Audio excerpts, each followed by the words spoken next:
More and more political parties ahead of the 2024 general elections launching their political party manifesto. A bold one, South Africa BOSA, released theirs this weekend. Mmusi Maimane is the leader of Bold One South Africa. Main takeaway is you want 2 million new jobs in South Africa.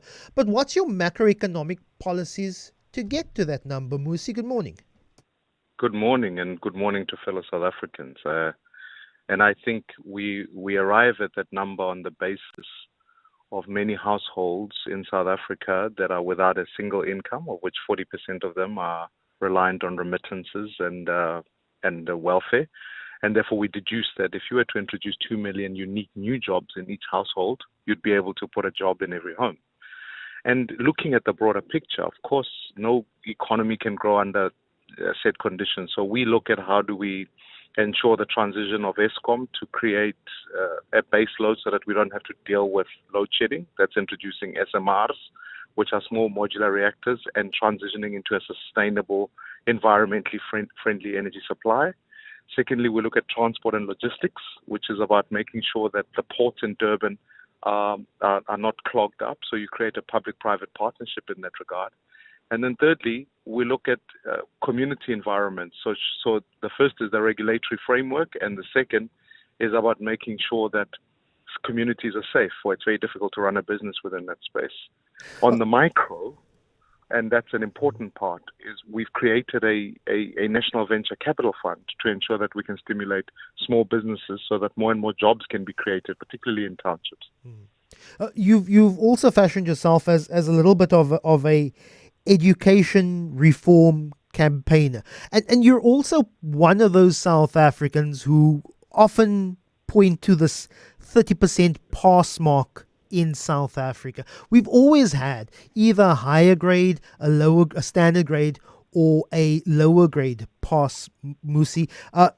To get a national senior certificate, you need to pass 5 of your subjects by at least 50%, the last with 30. You're harking on this 30% pass mark, which is often used as some denotation to a failing education system. Absolutely. And I maintain, first of all, it doesn't indicate proficiency in any subject when a child is passing at 30%. Secondly, when you look at the recent matric results, effectively, just under 60% of the kids only got a standard matric pass mark, which is to achieve this vision that says that townships will become dormitories of unemployment. Because effectively, as the proof of the education pudding is in its eating, and therefore our young people are not being absorbed into the labor market fundamentally because in the main they are unemployable. And 30% is an indicator of that, because if you give a teacher the right to say you can pass a kid at 30%, you are asking the general standards to decline. The IEB standards or quintile 5 schools, if you look at the high fee paying schools, that is an unacceptable mark on any given benchmark. That's why they managed to achieve more matriculants being able to qualify for university. I think we must ask better of ourselves. We must ask better of our children. And ultimately, we can improve the quality of teaching by beginning to move those indicators. Whether historically, historically, we've never been able to pass even at standard grade at 30%. Therefore, I find it unacceptable that we must create a system today where effectively education, or at least the circumstances upon which you are born, will determine the quality of education that you get. But whether a pass mark is 50% or 60% or 80%, it means nothing if we don't even have the fundamentals of education in South Africa. And I think the fascination around a 30% pass mark is not the cause of our problem.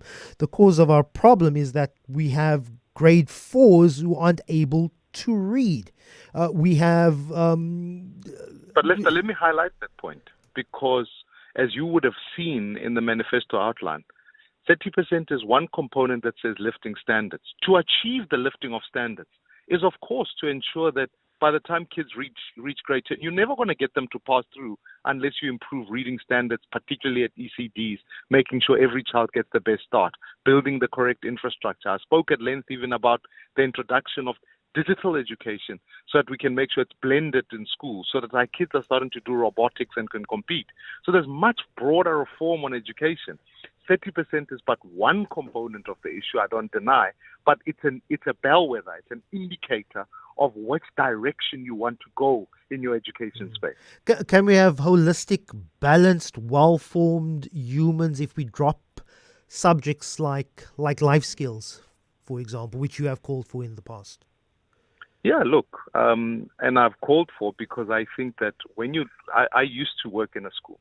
I understand what goes on in life orientation, and the dilemma with it is that schools use it often as a free period for young people. Secondly, we don't cover all the curriculum aspects like critical thinking, ensuring that young people can get into a competent marketplace and know how systems work. We don't use it even sometimes by entrenching basic principles like democracy. So I think the subject and its curriculum must be changed so that we can achieve a sense upon which we work with a citizen that can experience the extrinsic value of education. All of us have an appreciation of its intrinsic value, but its extrinsic value, as it's aligned to what economic outcomes you want, must be the next emphasis if we're going to change our economic prospects and our skilling for jobs in this country. BOSA says if it was the party in government, you would recruit and train 120,000 new police officers. South Africa already has, per capita, one of the highest citizen-to-police ratios in the world. Is more policing? Is that the answer? Is it building and fixing broken communities, Mmusi? Yeah, look, I mean, a holistic view on the nature of community that we want is important. But the actual contact crime, what we don't have at the moment is we don't have enough eyes looking. So let me give you a ratio of the communities I look at. You can even take a community like Nyanga. The proportion of police to citizen in many reports has been found to be lacking. So the increase of policing is ensuring that we bring out more and more eyes on crime. Secondly, I really do believe that devolution of powers from national policing to provincial and eventually to regional, so that we can aggregate in increasing that number of 120,000, is to use some of the metro police and private security companies, so that we can create really a climate upon which the criminals live in fear, not the citizens. And then ultimately, I'm not convinced that we're getting new criminals every day. What I am convinced is that we're getting the same criminals committing more and more crimes. So the criminal justice system needs a review so that we can ensure that anyone who does the crime can end up actually serving the time. So it becomes a complete evolution of where the police system sits. Mmusi Maimane, he's the leader of Bold One South Africa, the latest political party to release its political party manifesto ahead of the 2024 general election.